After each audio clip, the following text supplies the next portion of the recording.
Et bien voilà pour cette 15e journée de NRL. Nous allons rentrer de plein pied dans cette 19e journée de Super League. Je vous ai rejoint, Louis. Comment allez-vous? Je vais très bien, Rodolphe. Je m'inquiétais. Est-ce que vous alliez venir? Mais bien entendu. Alors, je ne sais pas si c'est l'effet Toulouse, mais vous avez rajeuni. Ah bon, très bien. Ce sont vos jeunes années passées au Théo. Exactement, au Théo et au Crêpes à Toulouse, oui. Exactement. Un éternel étudiant, Louis, je vous le dis. Alors, cette 19e journée de Super League a déjà démarré. Regardez les résultats. Il y avait 2 résultats enregistrés hier. Résultats très importants d'ailleurs. On y reviendra tout à l'heure à la mi-temps. Alors, St. Helens ne s'est pas trompé, 52-10 face à l'équipe des Reds de Salford et Castleford Hull FC, les coéquipiers des Tigres se sont ligués contre l'équipe des Early Birds du LFC pour aller gagner de 2 petits points. Pas mal. Eh ben, c'est une belle au Clément, les Dragons catalans. Exact, parce que regardez justement alors les autres matchs qui vont avoir lieu. Huddersfield, on va suivre ça de près aussi parce que ce sont les Dragons sont 5e aujourd'hui, Hull KR 8e.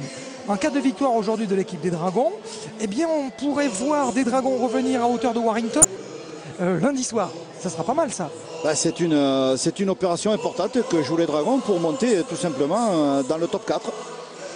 Les Dragons catalans aujourd'hui ici sur cette pelouse du stade Ernest Vallon vont jouer un match qui est plus qu'un match délocalisé dont on vous a parlé, plus qu'un match de promotion ni même un match de prestige, Louis.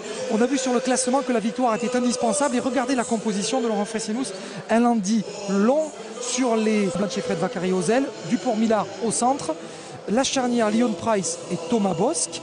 Chez les avants, vous allez voir qu'il y a là aussi une équipe qui ne bouge pas beaucoup. Vous aurez noté que Zeb Taya n'est pas là aujourd'hui. Sinon, Casti Anderson et Menzies, remplacement donc de Zeb Taya. Et Greg Muniz au poste de 3e ligne. Sur le banc, Pellissier, Lopini Paya, Jamal Fatir. Et voilà pour l'équipe des Dragons catalans, Scott, qui sera là aujourd'hui, tout comme ce garçon qui est certainement un des plus réguliers, un des plus gros combattants qui va aujourd'hui porter haut les couleurs de sa région PACA d'origine, puisque on est en train de délocaliser ces Dragons aujourd'hui. Pourquoi de Vaucluse, pourquoi pas aussi pour les Dragons bientôt. Les joueurs de Hull KR, les joueurs de Craig Sandercock s'aligneront comme suit avec Ozel.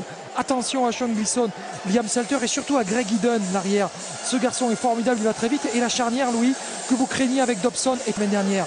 Walker, Hodgson et Mickey Paya, les 2 frères Paya, seront face à face aujourd'hui, Lopini et Mickey. Et puis Rhys Lovegrove, Corey Clay, joueur australien. Et enfin Constantine Mika au poste de 3e ligne. Twima Vave, Graham Horn, Cario et Jordan Cox, qui a déclaré forfait il y a à peine quelques minutes. Le voici Jordan Cox dans le vestiaire ici, tandis que les Dragons s'apprêtent eux à quitter le vestiaire dans ce stade Ernest Vallon qui se remplit ici. Louis, c'est une vraie fête du rugby. Il faut signaler l'accueil qui a été réservé ici aux Dragons catalans par les tenants de ce club qu'est le Stade Toulousain, ce grand club de rugby professionnel qui a su ménager une très belle place ici à cette équipe des Dragons, car entre sportifs et entre pros, Louis, on se reconnaît. Exactement, Rodolphe. Une très bonne réception et puis surtout un public qui a répondu en nombre à cette proposition et surtout à la présentation des Dragons de délocaliser leur match ici à Toulouse. Donc tout le monde s'y est mis, 13istes, 15istes et supporters du rugby à 13 aussi. Et les joueurs de Hull KR qui quittent leur vestiaire et vous avez vu le premier à sortir, ça c'est un signe, Louis, le premier à sortir c'était Michael Dobson, le demi-mêlée de l'équipe de Hull KR, des Kingston Rovers, ancien demi-mêlée lui des Dragons catalans. Voilà un garçon qui connaît bien la maison, qui connaît bien Laurent Fressinous, qui connaît bien ses Sankéor et qui aura certainement, comme chaque fois, Louis, chaque fois que cette équipe des Robins joue, il prend une part importante souvent aux victoires et on l'a vu dans le classement aujourd'hui. Un succès des Rovers aujourd'hui permettrait de remonter dans le top 4. Rémi Casti, le futur joueur des Roosters de Sydney, mène la danse. C'est lui qui va conduire ses coéquipiers hors du vestiaire et les précipiter sur cette pelouse du stade Ernest Vallon.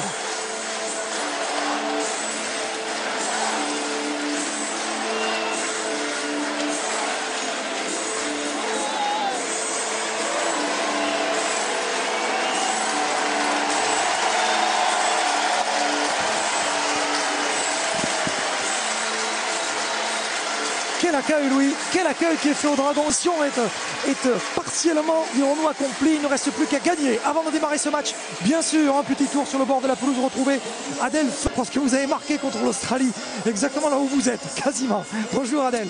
Bonjour Rodolphe, ouais, effectivement, je suis à la place où j'avais marqué contre les Australiens. Ne soyez pas modeste. Aujourd'hui, c'est les conditions estivales avec un joli soleil. Les Dragons catalans, Robert a choisi le camp et ça veut dire que les Dragons catalans vont engager. Merci Adèle. Merci à vous. Merci, et ce sont le chef d'orchestre Tim Robbie sera l'homme du milieu aujourd'hui pour ce match de la 19e journée. Just wait for television, boys. Okay. Coup d'envoi de cette 19e journée ici au stade Ernest Vallon de Toulouse. L'équipe des Dragons catalans reçoit l'équipe des Kingston Rovers de Hull. Coup d'envoi donné, Louis, par les Catalans, et premier ballon à remonter pour des joueurs de Hull KR qui vont jouer dans des couleurs qui ne leur sont pas familières, puisque la couleur des Robins, oui, des rouges-gorges, c'est évidemment rouge. Le rouge et le blanc, mais bon, c'est le maillot pour jouer à l'extérieur qui est obligatoirement voilà, et qui finalement se départage très bien du maillot des Dragons catalans. Alors, première information sur le choix évidemment du terrain. Les Dragons jouent avec le soleil dans les yeux. Donc je ne serais pas surpris qu'on termine cette chaîne de jeu par une très haute chandelle. Ouais, ça, attention, parce que Michael Dobson, ça ne lui a pas échappé, vous allez voir. Allez, la passe de Dobson, justement, parce que Burns, et attention, elle était en avant cette passe, non Burns et Dobson, c'est une charnière qui marche très très bien. Oui.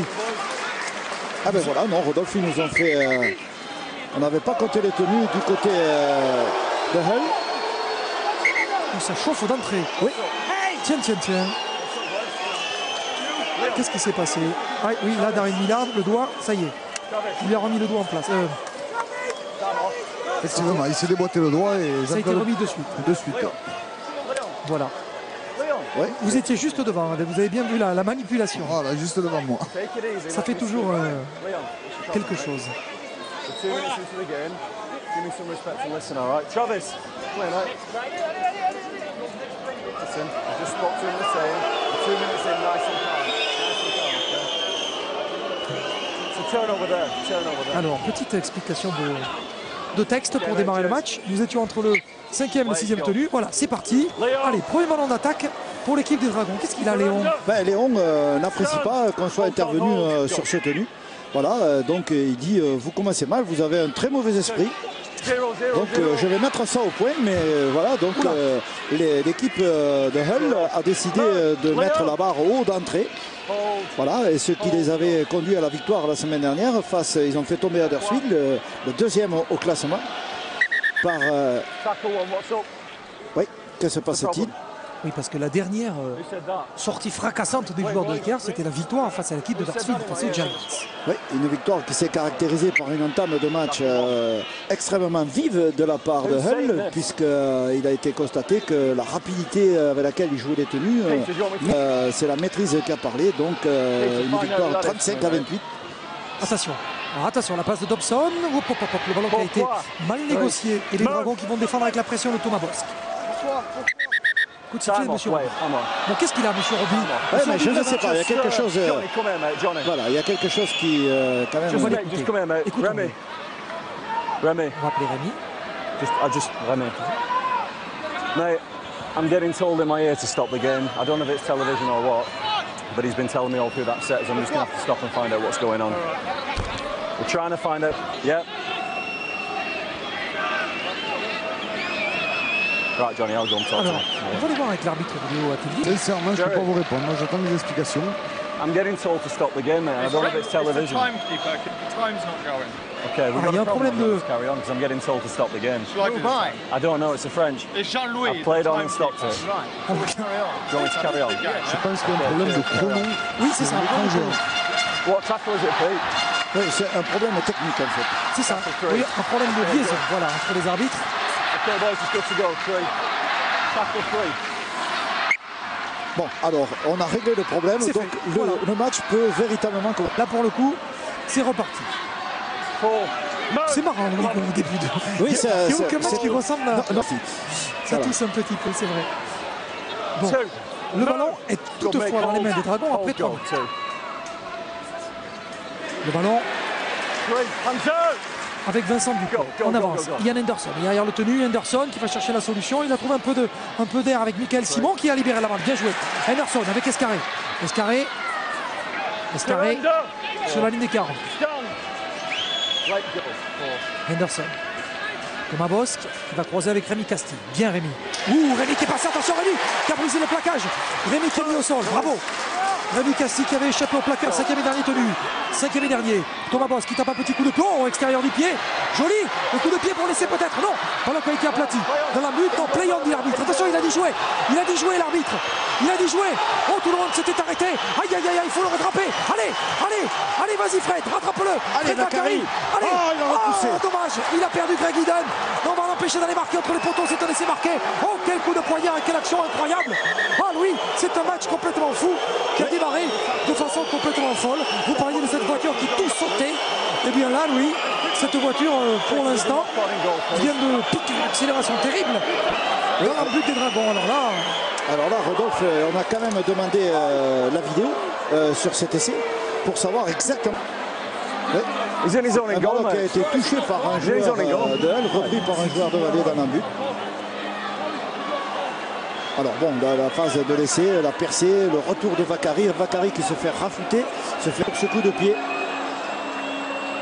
Ah ouais, le joueur tombe la balle dans l'embut, qui est repris devant lui, ce que le public constate avec les deux écrans géants de Ernest Vallon. Donc c'est un essai qui n'est pas accordé, certainement. Sauf que l'arbitre, lui, n'a pas bougé de sa position. Alors que dit l'arbitre vidéo, lui? Et l'arbitre vidéo, pour le moment, il ne s'est pas prononcé.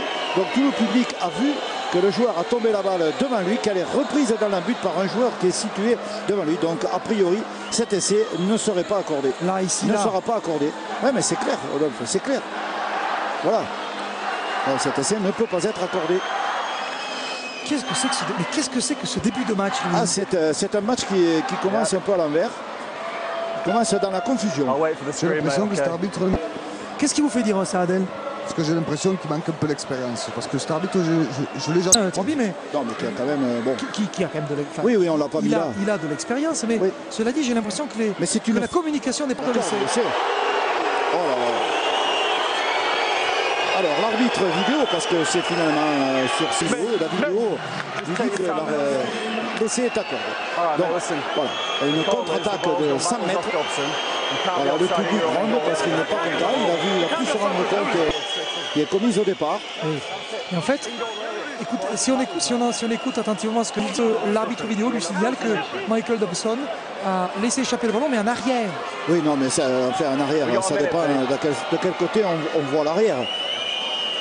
C'est-à-dire, je crois que tout le stade ici, des milliers de personnes ont vu que l'arrière c'était l'avant. Oui. Mais l'avant ne vaut pas l'arrière. Voilà, oui, en fait. Bon, le résultat c'est que les Dragons encaissent un essai de 100 mètres alors que tout le monde s'était arrêté. Bon. Voilà, le public n'est pas satisfait. Mais les Dragons vont s'en remettre. C'est sûr. Ils ont les ressources morales pour ça. Oui, et Michael Dobson, il a les ressources techniques pour passer les points de la transformation.